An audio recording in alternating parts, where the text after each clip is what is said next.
ठीक है बच्चों, अब रेंज के लिए क्या किया हमने कि हमारे पास क्या है, y is equal to root under x minus two upon three minus x. तो रेंज के लिए मैंने क्या बोला था कि अभी यहाँ पे क्या लिखा है, y लिखा है इन टर्म्स ऑफ x। मैंने क्या बोला कि x को लिखो इन टर्म्स ऑफ y। तो हमने क्या किया, दोनों साइड स्क्वायर कर दिया, फिर सॉल्व किया। तो सॉल्व करने के बाद हमें क्या मिल गया, यहाँ से x सीधे सेपरेट हो गया। तो x की वैल्यू क्या मिल गई हमें, 3y square plus two upon y square plus one. अब बच्चों इसको देखो तुम, हमें x की वैल्यू क्या मिल रही है, x की वैल्यू हमें मिल रही है 3y square plus two upon x square plus one, y square plus one, sorry, x is equal to 3y square upon plus two upon y square plus one. ठीक है, अगर तुम इसको देखो तो यहां पे डिनोमिनेटर तो कभी जीरो हो नहीं सकता है। इसका मतलब क्या है कि अगर तुम इसको देख के क्या बोलोगे कि y तो हमारा क्या हो सकता है, एनी रियल नंबर। तो यहां पे हमने क्या लिख दिया, y belongs to r, but y क्या होगा, is greater than equals to zero होगा। एज x क्या है हमारे पास, as y is equal to root under x minus two upon three minus x.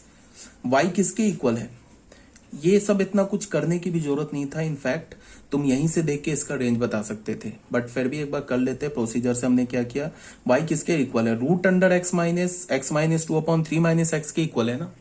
तो y क्या हमारा पॉजिटिव स्क्वायर रूट है, तो पॉजिटिव स्क्वायर रूट तो कभी निगेटिव नहीं हो सकता। तो यहाँ पे जो हमें y बिलोंग्स टू r मिला ना, इसमें से हमें सिर्फ निगेटिव को हटाना है। तो निगेटिव को हटा देंगे तो क्या बच जाएगा, जीरो और पॉजिटिव। तो रेंज क्या हो गया, set of all non negative real numbers. तो यही बात यहाँ पे बोला गया है। But y belongs to r हो गया, but y is greater than zero for all x belongs to r। y क्या होगा हमारा, greater than equals to zero होगा for all x belongs to r। क्यों, बिकॉज y हमारा क्या है, पॉजिटिव स्क्वायर रूट है ना। fx किसके इक्वल है, positive square root of x minus two upon three minus x के इक्वल है। तो fx कभी निगेटिव हो नहीं सकता, fx जीरो होगा या तो पॉजिटिव होगा। तो निगेटिव नंबर को हमने r से हटा दिया, तो रेंज में क्या मिल गया, जीरो टू इंफिनिटी। तो ये था हमारा क्वेश्चन नंबर 11। अब बच्चों आ जाओ क्वेश्चन नंबर 12 में। क्वेश्चन नंबर 12 में क्या बोल रहा है कि हमारे पास fx किसके इक्वल है, fx इक्वल है रूट अंडर मॉड x। अब क्या बोल रहा है कि अब इस फंक्शन का ना डोमेन निकालो और इस फंक्शन का रेंज निकालो। ठीक है, तो तुम ऐसे देखो, फंक्शन का हमें क्या निकालना है, डोमेन और रेंज निकालना है। तो तुम ऐसे देखो, यहां पे क्या लिखा है, 12th की बात कर रहे हैं। fx किसके इक्वल है, रूट अंडर मॉड x के इक्वल है।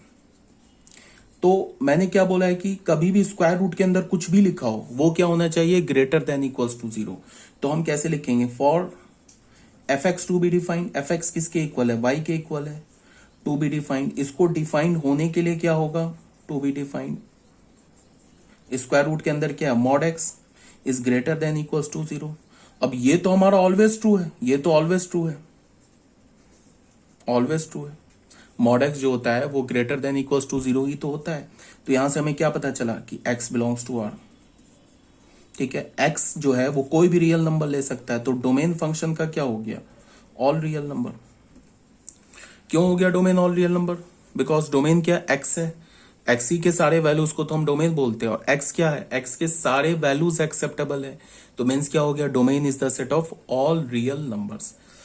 ऐसे भी तुम यहां पे सोचो कि अगर तुमने x का वैल्यू पॉजिटिव रखा तो भी स्क्वायर रूट के अंदर पॉजिटिव आएगा, जो कि चलेगा, बिकॉज स्क्वायर रूट के अंदर पॉजिटिव होता है, जीरो होता है। अगर तुमने x का वैल्यू निगेटिव रखा तो भी स्क्वायर रूट के अंदर, तो मॉड x है ना, ये क्या हो जाएगा, पॉजिटिव आ जाएगा, जो चलेगा। फिर अगर तुमने x का वैल्यू जीरो रखा तो मॉड ऑफ x क्या हो जाएगा, जीरो, तो रूट के अंदर जीरो, ये भी चलेगा। तो इसका मतलब क्या है कि x कोई भी रियल वैल्यूज ले सकता है। इसका मतलब क्या है कि domain of the function is the set of all real numbers. अब रेंज की बात करते हैं, तो रेंज यहां पे ऑब्वियस ही बात दिख रहा है कि fx किसके इक्वल है, fx root under mod x के इक्वल है। ठीक है ना, तो इसका क्या मतलब है, स्क्वायर रूट है, पॉजिटिव स्क्वायर रूट है, तो पॉजिटिव स्क्वायर रूट का वैल्यू निगेटिव नहीं हो सकता है। हाँ, पॉजिटिव स्क्वायर रूट का वैल्यू 0 हो सकता है, पॉजिटिव स्क्वायर रूट का वैल्यू पॉजिटिव होगा या तो 0 होगा, निगेटिव नहीं हो सकता है। तो इस फंक्शन का जो रेंज होगा, रेंज क्या होगा फंक्शन का? ऑब्वियस सी बात है, set of all non negative real number. Non negative real number क्या होता है? 0 टू इंफिनिटी, जिसको हम क्या बोलते हैं? R प्लस यूनियन 0 बोलते हैं। तो ये क्या हो गया हमारा? Set of all non negative real number. तो रेंज हो गया, डोमेन हो गया। अब आ जाओ बच्चों क्वेश्चन नंबर 3 पे। ये जो क्वेश्चन नंबर 3 है, ये एनसीईआरटी का क्वेश्चन है। आई थिंक ये मिसलेनियस का क्वेश्चन है। हमारे पास एक फंक्शन गिवन है। क्या गिवन है? The set of all x. ये क्या बोल रहा है? The set of all x comma x square upon 1 plus x square such that x belongs to R be a function from R into R determine the range of f. इसका range निकालो। तो ये function किस form में लिखा है, पहले वो फॉर्म देख लो। ये एनसीईआरटी का क्वेश्चन है। फंक्शन में क्या बोल रहा है कि the set of all x निकालो, the set of all x comma x square upon 1 plus x square. तो ये जो ऐसे फंक्शन लिखा है ना, the set of all x ordered pair ऐसे बना के, x square upon 1 plus x square such that x belongs to R. तो ये एक्स क्या है? फंक्शन का डोमेन है। और ये x square upon 1 plus x square क्या है? ये एफ ऑफ एक्स है। एक्स का इमेज है ना, इस एक्स का इमेज आ रहा है ना। हम जब फंक्शन को ऑर्डर्ड पेयर में लिखते हैं तो ऑर्डर्ड पेयर का जो पहला एलिमेंट होता है वो क्या होता है? फंक्शन के डोमेन से आता है। और जो दूसरा होता है क्या होता है? उस डोमेन का इमेज होता है। तो इसको हम एक्चुअल में कैसे लिखा है? वह function y is equal to f x is equal to x square upon 1 plus x square. ये फंक्शन ऐसे लिखा हुआ है। ये डोमेन से आ रहा है, ये तो एफ एक्स है ना। तो एफ एक्स किसके इक्वल है given? X square upon 1 plus x square. F x किसके इक्वल होता है? वाई के। अब हमें क्या निकालना है? डोमेन और रेंज निकालना है। नहीं, रेंज निकालना है। डोमेन तो ऑब्वियस सी बात है, फंक्शन का ऑल रियल नंबर है। बिकॉज डिनोमिनेटर से हमें प्रॉब्लम था कि डिनोमिनेटर हमें उस एक्स को देखना होता है जिसपे डिनोमिनेटर 0 हो रहा है। उस एक्स को अगर हम फिर क्या करते थे? ऑल रियल नंबर से हटा देते थे तो हमारा फंक्शन का डोमेन आ जाता था। बट यहाँ पे क्या है कि डिनोमिनेटर तो कभी 0 होगा ही नहीं। 1 प्लस एक्स स्क्वायर का मैक्सिमम वैल्यू क्या होगा? मैक्सिमम वैल्यू तो इन्फानाइट की ओर जाएगा। मिनिमम वैल्यू क्या होगा? 1। सबसे छोटा एक्स स्क्वायर प्लस 1 का जो सबसे छोटा वैल्यू होगा 1। 0 तक तो जा ही नहीं रहा 1 प्लस एक्स स्क्वायर। मतलब क्या? 1 प्लस एक्स स्क्वायर का वैल्यू कभी 0 हो ही नहीं सकता है। तो इसका डोमेन तो हो गया ऑल रियल नंबर। ठीक है, अब रेंज निकालते हैं। तो रेंज के लिए फिर वही काम, y को क्या हमने किया? X square. अब इसको हमने किया क्रॉस, तो यहां से हमें क्या मिल गया? y plus x square y is equal to x square. तो यहां से हमें एक्स स्क्वायर लिया, y माइनस एक्स स्क्वायर, या फिर ऐसे इसको इधर ले गए, ये क्या हो गया? Minus y. तो यहां से क्या हो गया? एक्स स्क्वायर कॉमन लिया तो 1 माइनस वाई, ये किसके इक्वल हो गया? y के। तो यहां से हमें क्या मिल गया? X square is equal to y upon 1 minus y. तो यहां से क्या मिल गया? x is equal to plus minus root under y upon 1 minus y. अब इस x को डिफाइंड होने के लिए क्या हमें चाहिए? इस x को डिफाइंड होने के लिए जो y अपॉन 1 माइनस वाई है should be greater than equals to 0। अब ये तो वेवी कर्व रूल से सॉल्व होगा। तो वेवी कर्व रूल के लिए मैंने क्या बोल रखा था कि वेरिएबल का जो कॉफिशिएंट होगा वो क्या करना है? हमें पॉजिटिव करना है। बट यहाँ तो वेरिएबल का कॉफिशिएंट क्या? निगेटिव है। तो डिनोमिनेटर से एक माइनस कॉमन लेके राइट हैंड साइड में भेज दिया तो क्या हो जाएगा? y upon y minus 1 is less than equals to 0। इसको हम क्या लिख सकते हैं? y minus 0 upon y minus 1 is less than equals to 0। तो हमारे कितने रूट आ गए? 2 रूट आ गए, एक तो 0 और एक 1। तो हमने यहाँ 0 रखा, यहाँ 1 रखा। 1 तो हम ले नहीं सकते बिकॉज 1 जो आ रहा है रूट, ये तो डिनोमिनेटर से आ रहा है। 0 जो है वो हम ले लेंगे because y is equal to 0 पर ये वाला जो लेफ्ट हैंड साइड में लिखा है ये क्या हो जाएगा? 0 हो जाएगा। तो उसको हमने ले लिया। तो लेस देन इक्वल्स टू 0 तो ये आ जाएगा बिकॉज ये पॉजिटिव होगा, यहाँ ये निगेटिव होगा, फिर ये पॉजिटिव होगा। तो हमारा रेंज क्या हो जाएगा फंक्शन का? 0 टू 1 पे क्लोज। अब यहाँ पे कोई स्क्वायर रूट वाला चक्कर तो है नहीं, हमें रेंज को दोबारा चेक करने की कोई जरूरत नहीं है। रेंज हमारा क्या होगा? Close 0 to 1 open. ठीक है, ये भी क्लियर हो गया। तो ये था हमारा बच्चों एनसीईआरटी का क्वेश्चन था ना, क्वेश्चन नंबर 3। अब क्वेश्चन नंबर 4 देख लेते हैं। क्वेश्चन नंबर 4 में क्या बोल रहा है कि find the domain and range of the function. Domain और रेंज निकालना है। फंक्शन क्या हमारे पास, ये डू इट योरसेल्फ है, बट फिर भी मैं निकाल देता हूं। हमारे पास फंक्शन क्या है, the set of all x such that, हो गया ये कॉमा का साइन है, ये नहीं है कुछ भी। The set of all x comma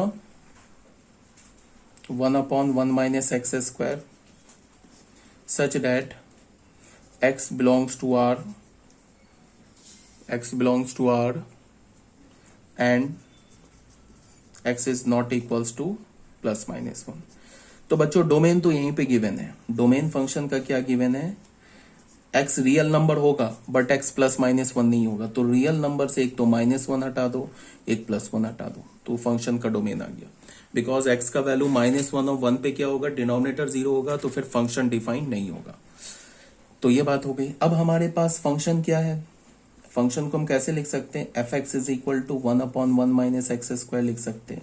F x किसके इक्वल होता है, वाई के। ठीक है, अब क्या करेंगे, यहां से क्रॉस करेंगे। तो यहां से हमने क्या लिखा, y minus x square y is equal to 1। तो यहां से हमें क्या मिल गया, x square y is equal to y minus 1। तो यहां से हमें क्या मिला, x square is equal to y minus 1/y। तो फिर x की वैल्यू क्या मिल गई हमें, x की वैल्यू हमें मिल गई plus minus root under y minus 1/y। अब फिर हम क्या लिखेंगे, for x to be defined.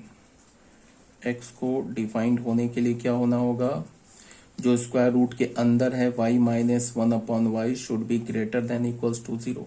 अब यहाँ पे तो वेरिएबल जो है हमारा, इसका तो कोफिशिएंट ऑलरेडी पॉजिटिव हो रखा है, तो इसको हम ऐसे भी तो लिख सकते हैं, ये क्या है हमारा y minus 1/y minus 0 is greater than equals to 0।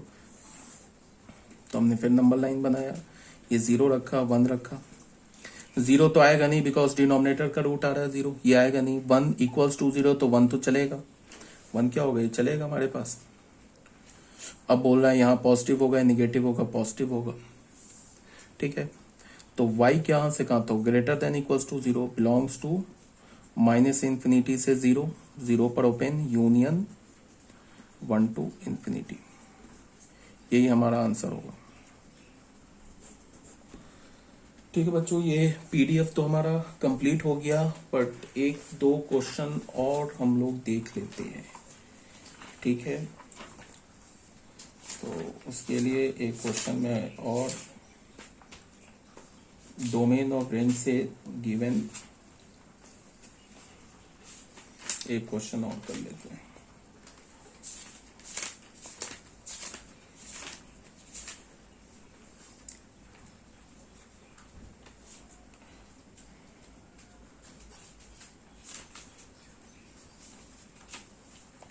मान लो अगर तुम्हें एक फंक्शन दे रखा है ऐसा,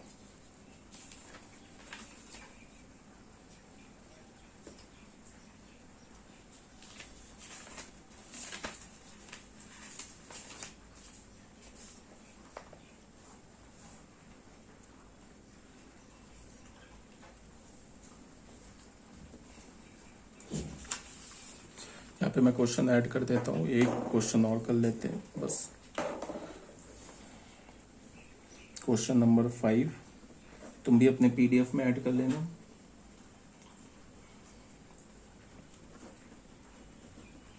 find the domain and range बच्चों ये क्वेश्चन ऐड कर लेना अपने पीडीएफ में। ऑफ द फॉलोइंग, पहला क्या बोल रहा है, the set of all x root under 9 minus x square such that x belongs to R, the set of all x, शायद ये करवा रखा है मैंने, the set of all x such date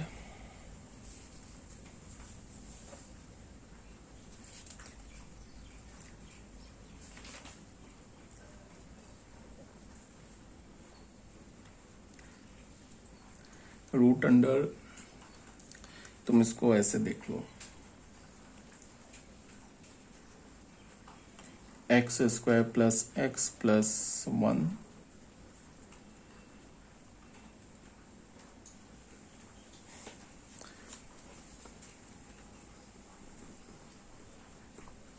domain range निकालने के लिए बोल रहा है तुम्हें, ठीक है। तो इसके लिए फिर शुरू हो जाते हैं हम लोग। तो डोमेन रेंज कैसे निकलेगा, ये जो फर्स्ट वाला है ना, ये शायद ये एनसीईआरटी का क्वेश्चन है, ये भी मिसलेनियस के एनसीईआरटी का क्वेश्चन है। क्या बोल रहा है, हमारे पास फंक्शन क्या गिवन है, the set of all x such that root under ये x comma root under 9 minus x square such that x belongs to R। तो पहले फंक्शन को क्या लिखेंगे हम, y is equal to f x is equal to root under 9 minus x square, ऐसे लिख लेंगे। फॉर डोमेन, डोमेन के लिए क्या करेंगे, फॉर डोमेन के लिए क्या करेंगे, for y to be defined, ऐसे लिखते हैं ना लैंग्वेज में, for y to be defined 9 minus x square should be greater than equals to 0, तो x square should be less than equals to 9। फिर वही बात हो गई, 9 को 3 square, x square less than equals to a square वाली inequality हो गई। तो ये क्या हो जाएगा, x is belongs to -3 to 3, ये तो फंक्शन का डोमेन आ गया। अब रेंज पर आते हैं। फॉर रेंज, रेंज हमारे पास क्या है, y is equal to root under 9 minus x square, squaring कर दिया दोनों साइड, तो हमें क्या मिल गया, y square is equal to 9 minus x square, तो हमें एक्स स्क्वायर क्या मिला, 9 माइनस वाई स्क्वायर, तो यहां से x की वैल्यू क्या मिल गई, plus minus root under 9 minus y square, ठीक है। अब यहाँ पे क्या करेंगे, फॉर, यहाँ पे लिखा for y to be defined, for x to be defined, x को डिफाइंड होने के लिए स्क्वायर रूट के अंदर क्या लिखा है, 9 minus y square should be greater than equals to 0, तो y square should be less than equals to 9। फिर वही बात हो गई, x square less than equals to a square, तो यहां से हमें क्या मिला, y belongs to -3, but y क्या हमारा ग्रेटर देन इक्वल्स टू 0, देख लो y जो हमारा पॉजिटिव स्क्वायर रूट के इक्वल है ना, तो ये तो ग्रेटर देन इक्वल्स टू 0 है, तो -3, से हमें सिर्फ क्या करना है, -3, से निगेटिव हटा देना है, निगेटिव हटाना है, 0 नहीं हटाना है। तो y क्या हो गया, बिलोंग्स टू 0 to 3, ये हमारा आंसर हो गया। मतलब आंसर का मतलब ये रेंज हो गया। मे भी शायद मैंने इसको करवा रखा है क्या पीडीएफ में। दूसरा क्या है हमारे पास, एफ एक्स किसके इक्वल है, root under x square plus x plus 1 के इक्वल है। तो फॉर डोमेन, डोमेन के लिए हम लोग क्या लिखेंगे,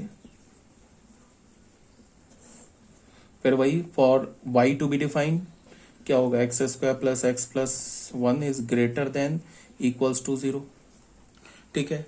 तो अब यहाँ पे ये जो क्वाड्रेटिक है ना, इसका d क्या हमारा लेस देन 0 एंड a क्या है, कोफिशिएंट ऑफ एक्स स्क्वायर, ये पॉजिटिव है। तो मैंने क्या बोला है कि किसी भी क्वाड्रेटिक का डिस्क्रिमिनेंट लेस देन 0 हो जाए और एक्स स्क्वायर का कोफिशिएंट पॉजिटिव हो जाए, तो वो क्वाड्रेटिक पूरे रियल नंबर के लिए पॉजिटिव वैल्यू देगा, ठीक है। तो यहाँ पे तो बोल भी रहा है ना, या तो पॉजिटिव भी चलेगा, 0 भी चलेगा। तो यहाँ से हमें क्या पता है कि x square plus x plus 1 is greater than 0 for all x belongs to R. तो अगर मैं इसको ऐसे जोड़ दूं, x square plus x plus 1 greater than के यहाँ पे इक्वल्स टू भी 0 लगा दूं, तो कोई प्रॉब्लम नहीं है, बिकॉज ये तो दो कंडीशन है ना, ग्रेटर देन 0 भी चलेगा, इक्वल्स टू भी 0 चलेगा, और हमें पता है कि ग्रेटर देन 0 है, इक्वल्स भी लगा दे तो कोई प्रॉब्लम नहीं है, for all x belongs to R. तो डोमेन क्या हो गया फंक्शन का, all real number. For range, range के लिए क्या करते हैं, y है ना हमारे पास, ये स्क्वायरिंग कर दिया, तो यहां से हमें क्या मिल गया, x square plus x plus 1 is equal to y square. तो यहां से क्या हो गया, x square plus x plus 1 minus y square is equal to 0। ये एक्स में क्वाड्रेटिक देखो, तो x की वैल्यू हमें क्या मिल गई, minus B minus 1 plus minus root under B square, 1 minus 4a 1 है, c है 1 minus y square upon 2a। ठीक है, तो 2a भी हो गया। तो यहां से हमें x की वैल्यू क्या मिली, x is equal to minus 1 plus minus root under 1 minus 4 plus 4y square upon 2। Denominator में तो कोई y है नहीं, तो हम क्या लिखेंगे, for x to be defined. x को डिफाइंड होने के लिए क्या होना चाहिए, जो स्क्वायर रूट के अंदर है क्या है, 4y square minus 3 should be greater than equals to 0। तो यहां से क्या मिल गया, y square should be greater than equals to 3/4। तो y स्क्वायर क्या हो, ग्रेटर देन √3/2 का होल स्क्वायर। फिर ये तो आ गया किस फॉर्म में आ गया, ये आ गया ना X square greater than equals to a square के फॉर्म में। तो y क्या हो जाएगा, बिलोंग्स टू माइनस इंफिनिटी से माइनस √3/2 क्लोज यूनियन √3/2 से इंफिनिटी। ये रेंज हो गया हमारा। ठीक है बच्चों, ये भी हमारा पीडीएफ कंप्लीट हो गया। और ठीक है, तो इस क्वेश्चन को, क्वेश्चन नंबर 5 को ना तुम अपने पीडीएफ में लिख लेना। और जितने क्वेश्चन मैं पीडीएफ में सॉल्व करता हूँ ना, 11th क्लास के बच्चों के लिए बोल रहा हूँ, 12th क्लास के बच्चे तो ये सब जानते हैं जो बता रहा हूँ। 11th को बोल रहा हूँ कि जितने मैं पीडीएफ सेंड करता हूँ उसको खुद से लिखो, और जितने क्वेश्चन मैं सॉल्व करता हूँ ना पीडीएफ में, उसको एक बार तुम भी खुद से सॉल्व करो, तभी बेनिफिट होगा। सिर्फ वीडियो देखने से नहीं सीख पाओगे, जब तक नहीं पीडीएफ लिखोगे अपने हाथ से, और जब तक जितने क्वेश्चन मैंने सॉल्व नहीं किए खुद से नहीं सॉल्व करोगे, सीख नहीं पाओगे। ठीक है, फिर ओके।